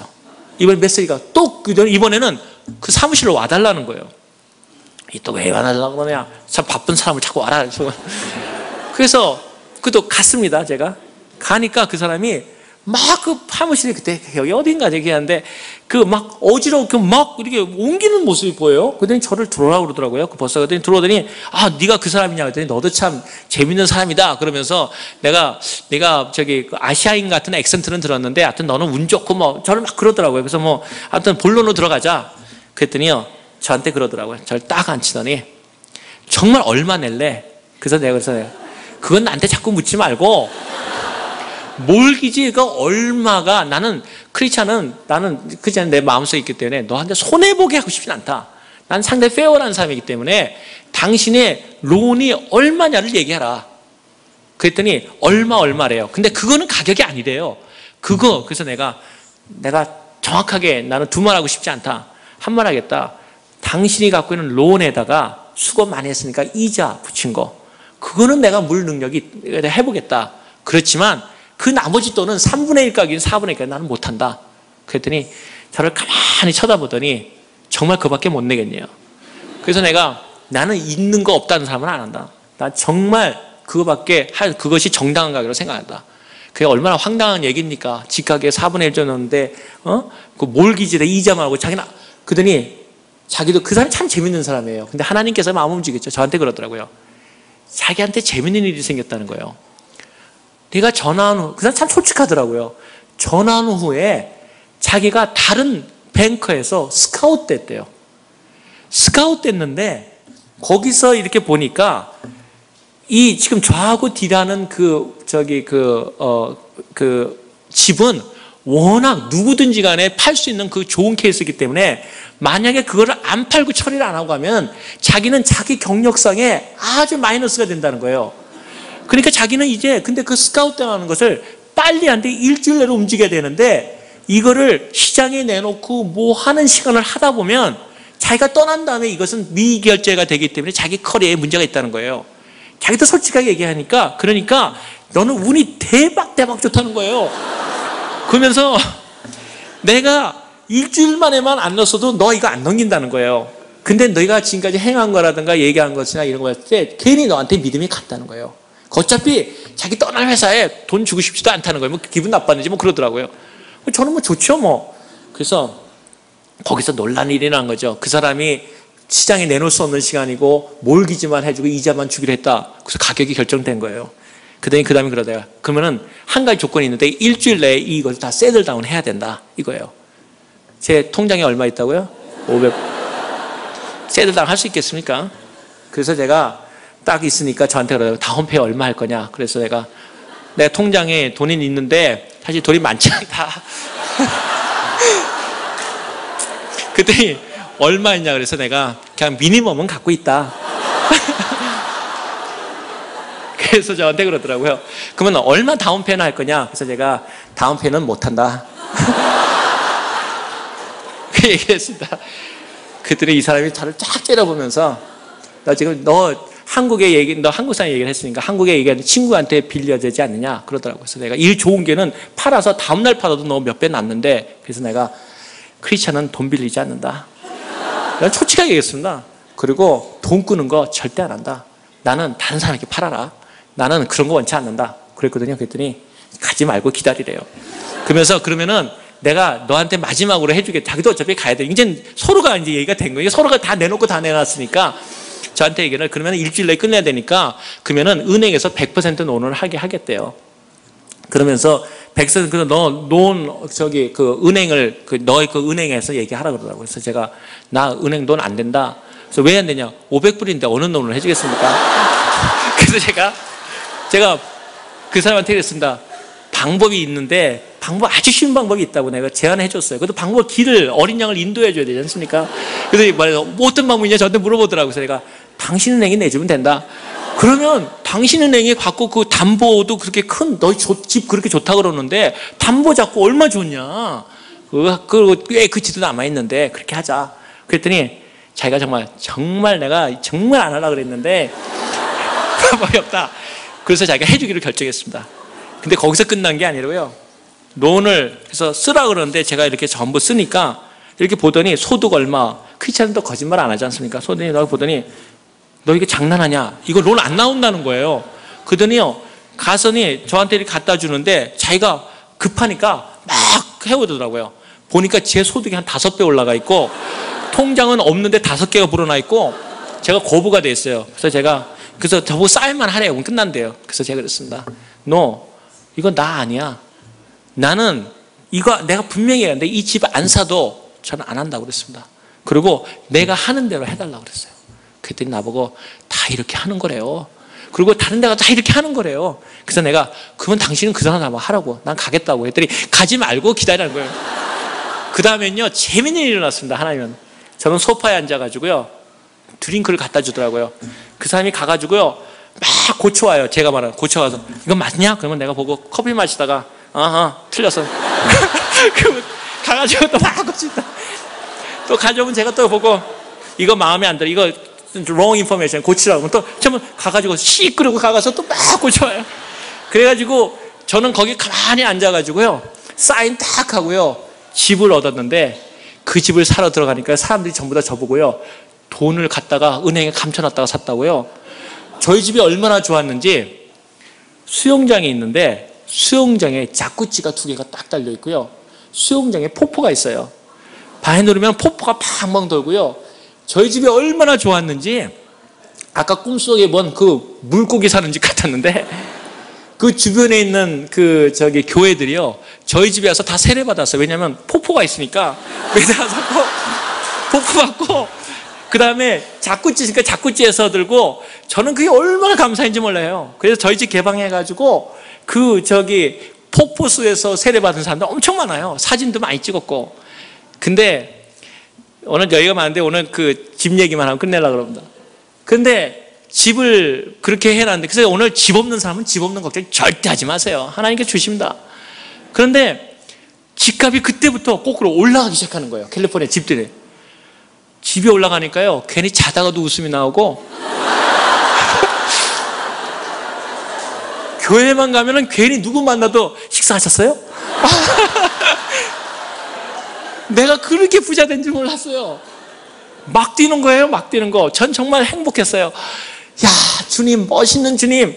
정말 그 하나님은 재정 축복한다는 얘기만 하면 이런 게 축복이구나. 하나님은 정말 화끈하셔.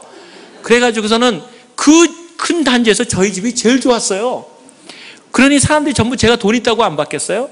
이름이 뭐 이기돈이고 하니까 전부 돈 있다고 받겠죠. 제가 그래가지고는 너무너무나 정말 은혜스럽게 다녔어요. 그러다가 지금부터 한 9년 됐군요. 9년, 10년 전에 제가 워싱턴으로 이제 뉴욕으로 발령이 나게 됐어요. 가서 이제 집을 팔게 됐는데 그때는 캘리포니아 집이 제일 올라갔을 때예요. 아, 얼마나 좋습니까? 거기다가 또 더 감사한 거는 워싱턴인가 그때까지 거긴 또 집값이 제일 떨어져 있을 때예요. 저는 하나님은 역시 더블로 주시는구나. 누르고 흔들어 감사했습니다. 집을 팔았습니다. 얼마나 제가 부자였겠습니까? 저는 정말 하나님 찬양.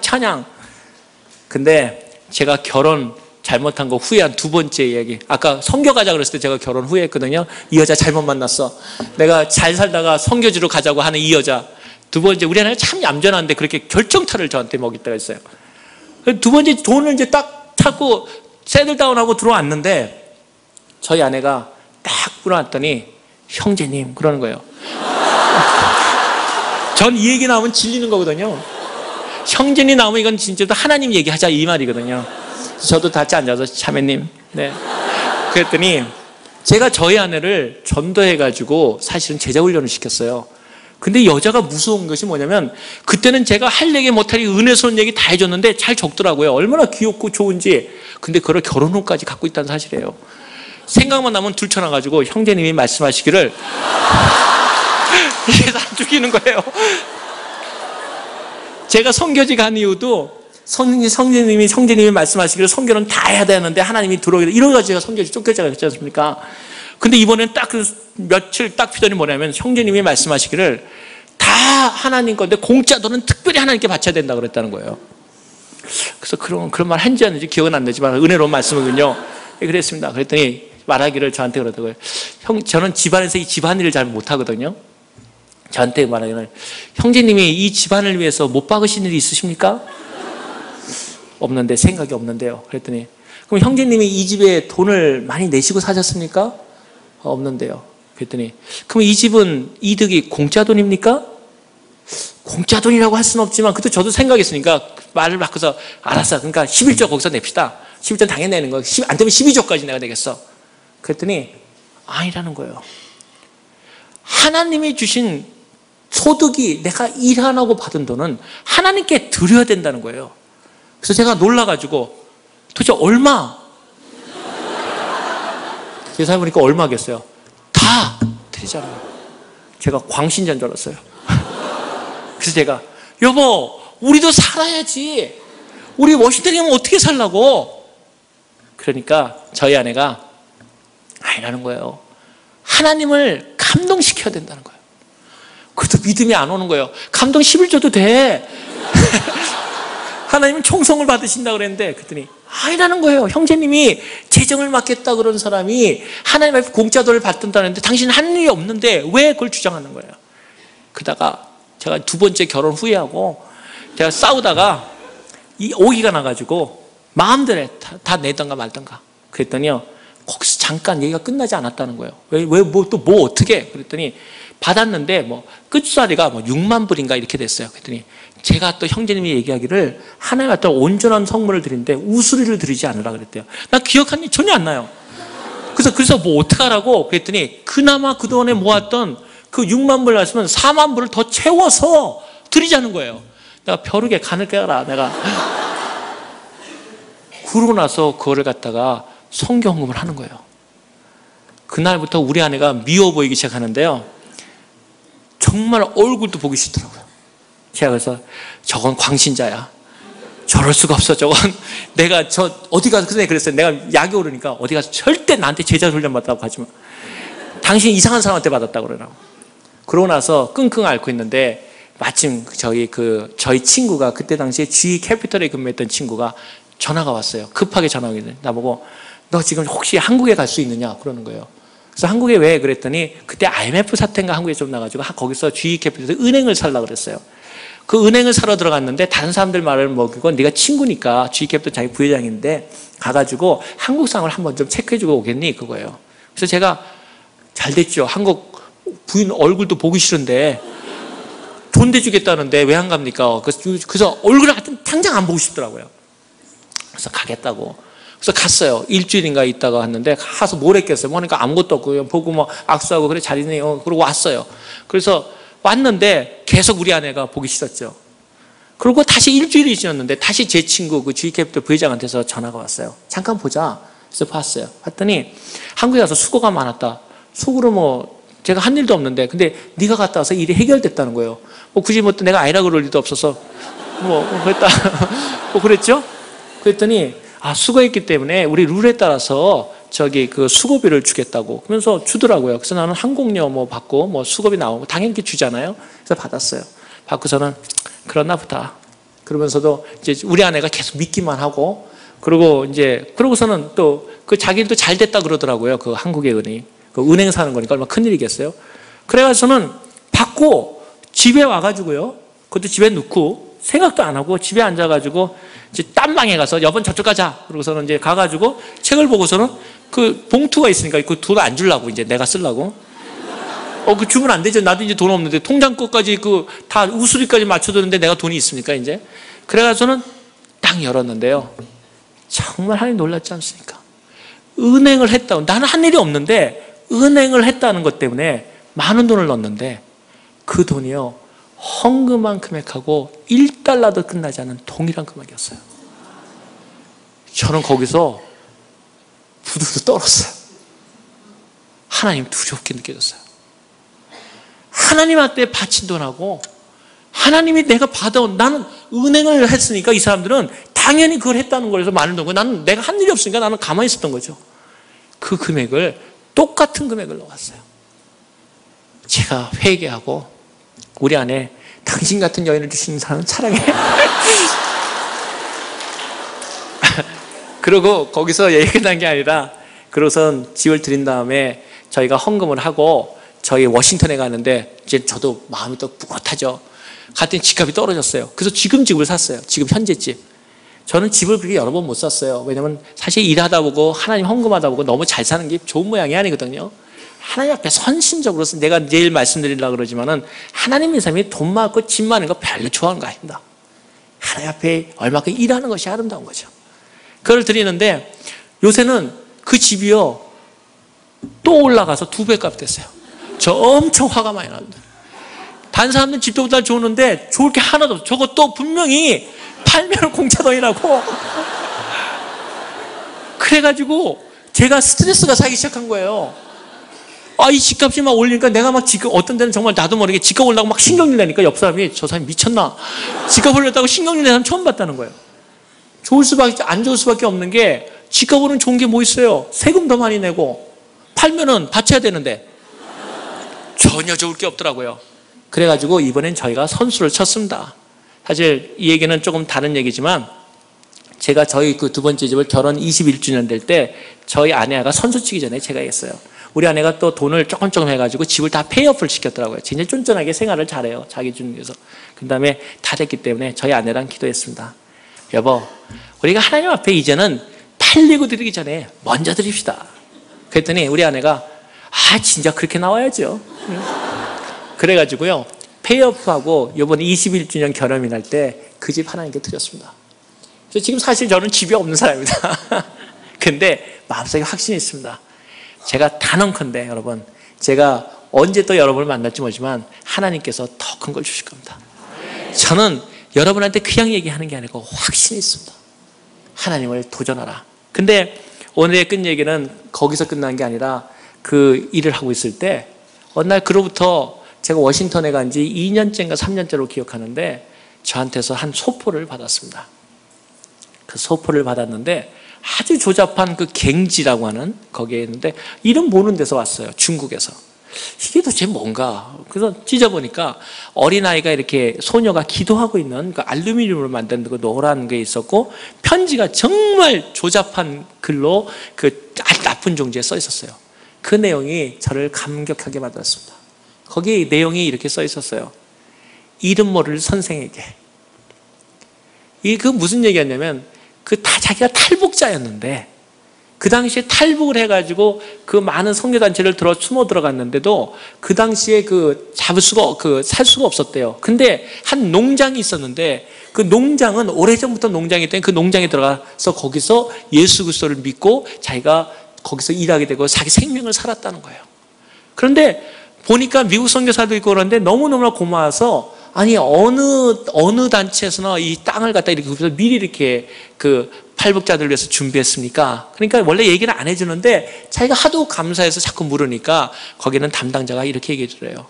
어떤 미국에 있는 한 가정이 자기의 집을 팔아서 참 하나님께 감사합니다. 그 금액을 그 땅을 줬다. 그래서 그 돈으로 이 땅을 샀다. 그래서 그 탈북자가 글을 쓰기를 뭐라 하냐면 이름 모르는 선생님 감사합니다. 당신이 나를 살렸습니다. 그래서 저희가 그 바친 돈이 바로 그 탈북자를 위한 농장을 위해 사셨었어요. 저는 그걸 바라보면서 놀라우신 하나님. 우리가 하나님 앞에 감격할 수밖에 없는 하나님. 나는 그때 그렇게 내가 주신 것만으로 감사하고 집 날린 줄 알고 그랬는데 그것이 수많은 사람들의 생명을 살린 데 쓰였다는 사실이죠. 그거를 받았을 때 제가 두 번째 집을 못 바치겠습니까? 제가 하나님 앞에 그 집을 바치면서 제가 여러분에게 돈 자랑하려는 게 아니고 전 돈도 없는 사람입니다. 그런데 제가 분명히 오늘 그러한 삶을 살면서 이런 생각을 합니다. 제가 결혼 20주년 됐을 때는 저희 아내가 참 어렵게 돈을 모았습니다. 그랬더니 자기가 모은 돈이 한 50만 불이 되더라고요. 그래서 50만 불에서 저는 이제 여보 이제 걱정 말고 쓰면 되겠네. 그러니까 아닙니다. 자기가 하나님께 받은 은혜가 너무 감사해서 선교사들 어려운 사람들을 위해서 장학금을 만듭시다. 그래서 저희 아내가 50만 불을 대고 제가 다시 50만 불을 더 출연해서 선교사 장학금을 만들었습니다. 우리 집안에 가보면은 사실 우리 집이 사람들 초대할 만큼 그렇게 넓은 집은 아닙니다. 그런데 제 마음속에 하나님께 감사함이 있습니다. 우리가 무엇을 위해 사는가? 어느 날 오니까 저희 아내가 오늘 끝의 얘기인데 그 반지를 제가 돈이 없을 때 너무 결혼해서 제가 금반지를 하나 끼워줬는데 그 반지를 세일한다고 여기 돌아다니다가 샀는데 85% 세일하고 사줬는데 이것이 2년 되니까 가짜를 샀는지 사가서 없어졌어요. 제가 저희 아내에 대한 마음이 너무너무 아파서 그 다음에 제가 돈을 벌어서 해줬고 저희 아내는 또 저한테 마음이 아파서 결혼 10주년, 15주년 때마다 좋은 시계, 정말 값이 많이 나가는 비싼 시계를 사줬어요. 근데 시계를 2개 선물 받을 때마다 가면은 그 시계가 꼭 필요한 사람이 있더라고요. 그래서 제가 시계를 벗어줘서 제가 좋은 시계를 못 차고 다닙니다. 그런데 어느 날 저희 딸이 저한테 질문을 했습니다. 저희 직원들하고 전부 회의를 하는데 쫙 보니까 시계가 말 그대로 4만 불, 5만 불짜리 시계를 쫙 찾거든요. 잘 사는 사람들이니까 막 최고급의 금, 다이아몬드로. 근데 아빠 불을 보니까 5년 전 산 거랑 10년 똑같거든요. 그러니까 은혜가 저한테 묻더라고요. 아빠는 저 사람들 시계는 저 사람들은 더 아빠보다 분명히 아빠보다 낮은 사람 같은데 아빠는 왜 그렇게 안 하고 다녀? 그래서 제가 은혜한테 그 다음날 오라 그랬어요. 은혜야, 하나 너한테 배워줄 게 있다. 시계는 저 사람이 4, 5만 불 차도 나는 아빠는 시계 안 갖고 있지만 누구한테 깍듯이 절하는 거 보여줄게. 그 단어를 왔는데 4, 5만 불짜리 시험한 사람들이 제 앞에 와서 90도로 절하는 걸 보여줬습니다. 제가 저희 딸한테 말했습니다. 하나님을 믿고 사는 것은 내가 하나님 앞에 바칠 때 하나님이 너를 높여주는 것이 하나님께 대한 최대의 비즈니스라는 겁니다. 우리 삶에도 가끔 어려움 때문에 오기도 하고 힘들 때가 오기도 합니다. 여러분 사다가 아까처럼 저처럼 집이 없는 그 서름을 당한 분도 있을 것이고, 제가 오늘 냉면을 좋아해서 오늘 냉면을 너무 맛있게 먹었는데 제가 냉면 좋아하는 얘기를 오늘 하다 보면 말 못했는데, 제가 이 캘리포니아 처음 왔을 때 제 가정을 처음 갔을 때 우리 목사님, 사모님, 전도사님이 저희 6월달인가 신방을 해줬습니다. 제가 제일 좋아하는 냉면을 내놨습니다. 저는 정말 할 수 있는 게 그거밖에 없었거든요. 싸고 또 할 수 있는 거. 근데 냉면 6월달에 냈는데 아주 뜨뜨근한 무지근에 가져와서 제가 깜짝 놀라가지고 저희 아내를 방으로 불러서 아니 왜 냉면이 차야지 냉면이 왜 이렇게 뜨겁냐고 여름에. 그랬더니 저희 아내가 저한테 얘기하기를, 여보, 우리 집안에는 냉장고가 없어요. 참으로 냉장고가 없는 집에서 살았습니다. 그런데 그 국수를 다 들어있던 그 목사님을 지금도 기억하고 감사합니다. 여러분의 목사님도 사역자들도 여러분을 그렇게 사랑하시려 합니다.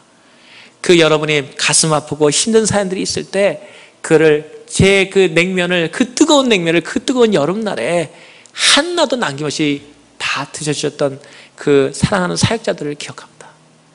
저는 오늘 여기를 같이 끝나면서 수많은 하나님의 간증과 얘기들이 있지만 하나님과의 최대의 비즈니스는 하나님께 그분을 최선을 다해 살면 하나님은 여러분을 결단코 실망시키지 않습니다. 가끔가다 우리에게 집이 없더라도 너무 서러워하지 마십시오. 하나님께서 여러분에게 더 좋은 걸 주십니다. 가끔 여러분이 다른 사람보다 못 배웠다고 해서 혹은 다른 분보다 돈이 좀 없다고 해서 결단코 실망하지 마십시오. 하나님이 하시고자 하시면, 하나님이 쓰시고자 하면 언제나 여러분을 높이십니다. 그리고 여러분이 힘든 일이 있을 때도 언젠가 여러분이 그 일을 통해서 옛 얘기처럼 하면서 즐거워할 때가 있을 겁니다. 다시는 우리 가운데 눈물이 없게 하시고, 우리 가운데 사실 이민 얘기하자면 눈물 없이 얘기할 수 있는 사람이 누가 그렇게 많겠습니까? 그런데 하나님이 우리를 아십니다. 우리의 고통도 아시고, 또 예수 그리스도도 똑같이 그 이집트에 가보면 예수님도 애굽에 쫓겨가서 우리와 같이 이민자로서의 삶을 사셨던 그분이 이러한 세대의 삶을 살아가는 우리의 이민의 고통을 모르시겠습니까? 그분도 똑같이 언어의 고통을 당하셨다고 저는 생각합니다. 애굽에서 있을 때 애굽말을 써야 되지 않겠습니까? 그분도 우리와 똑같이 힘들어 하셨지만 그분이 우리의 힘이 되십니다. 여러분, 오늘 이 아름다운 토요일 밤을 우리가 맞이하면서 여러분 잘 오셨습니다. 그러나 이제는 인생이 비즈니스처럼 비지만 한 게 아니라 하나님 앞에서 진짜 우리 그 삶으로 나아갑시다. 그리고 우리가 좀 어렵더라도 너무 서러워하지 말고, 너무 슬퍼하지 말고 하나님 앞에 맡기면 언젠가 여러분이 그 얘기를 통해서 여러분의 슬픔을 노래로 만드시고, 그래서 우리가 똑같이 하늘나라에서도 즐거워하고 우리를 통해서 수많은 사람들이 은혜를 받고, 여러분보다 더 어려운 사람들이, 우리보다 더 어려운 사람들이, 아니면 저보다 더 어려웠던 또 사람들이 이를 통해서 하나님을 찬양하고 하나님께 나올 겁니다. 그 놀라운 축복이, 하나님과 하는 사상 최대의 비즈니스가 여러분에게 복의 복을 더해 주시기를 간절히 간구합니다. 감사합니다.